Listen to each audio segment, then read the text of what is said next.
நாம கெட்டு அழிந்து போகாதபடிக்கு தேவன் தம்முடைய ஒரே பேரான குமாரனை தந்து நம்ம மேல எவ்வளவு அன்பு கூர்ந்திருக்கிறார். ஒரே பேரான குமாரனை தந்து நான் எப்படிங்க? பெத்லகேம் மாட்டு தொழுவத்திலையா? பெத்லகேம் மாட்டு தொழுவத்திலையா?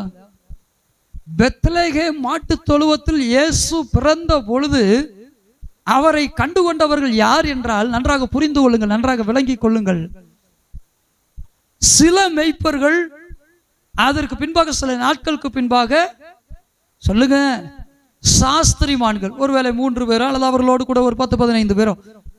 ஆனால் இயேசு சிலுவையிலே மரித்த போது அவருடைய மரண செய்தியானது, அவர் மரித்ததனுடைய தாக்கமானது கொல்கோதா மலையை மாத்திரம் அசைத்துக் கொண்டு இருக்கவில்லை, ஒருவாறு ரோம சாம்ராஜ்யத்தை அசைத்தது. அவர் மரித்தார், 3ஆம் நாளிலே உயிரோடு எழுந்தார் என்கிற செய்தி உலகம் முழுவதும் பரவி கொண்டிருக்கிறது. உலகம் முழுவதும் பரவி உலகம் முழுவதும் ஒரு தாக்கத்தை ஏற்படுத்தி கொண்டிருந்தது. எதற்காக இந்த தாக்கம் என்றால், உலகம் முழுவதும் கெட்டுக்கொண்டிருக்கிற மனிதர்கள் கெட்டு போகாதபடிக்கு தேவன் தம்முடைய ஒரே பேரான குமாரனை பெத்லஹேம்ல இருக்கிற மாட்டுத் தொழுவத்தில் அல்ல, எருசலேம்ல இருக்கிற அந்த கொல்கோதாவிலே அவர் தம்முடைய ஒரே பேரான குமாரனை கொடுத்தார். அல்லேலூயா. பெத்லகேமினுடைய செய்தி உலகம் முழுவதும் பரவவில்லை, ஆனால் கொல்கோதாவின் செய்தி உலகம் முழுவதும் பரவி கலக்கங்களை தாக்கங்களை உண்டாக்கி கொண்டிருக்கிறது.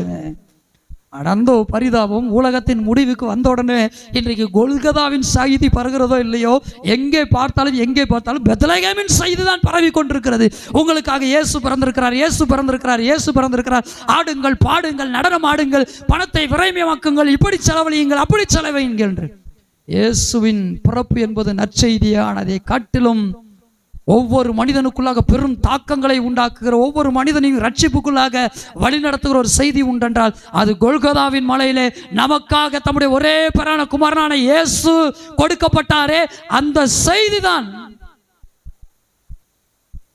அதனால few seconds இருக்குன்னா ஒரு மனிதனுக்கு சுவிசேஷத்தை சொல்ல, few seconds இருக்குன்னா ஒரு மனிதனுக்கு சத்தியத்தை சொல்ல, இயேசு உனக்காக பிறந்தார் என்று சொல்வதை காட்டிலும் நீங்கள் முடிய போகிற அந்த சிறு மணி துளி நேரத்தில் இயேசு கிறிஸ்துவின் பாவத்துக்காக மரித்தார் என்று சொல்லிவிடுங்கள். இயேசுவின் பிறப்பை குறித்து பேசும்போது இயேசுவின் பிறப்பு ஒரு மனிதனுக்குள்ளாக தாக்கத்தை உண்டாக்குவதை பார்க்கலாம். இயேசு கிறிஸ்துவினுடைய சிலுவை மரணம் சீக்கிரமாக ஒரு மனிதனுடைய இருதயத்துக்குள்ளாக தாக்கத்தை உண்டாக்கிவிடும்.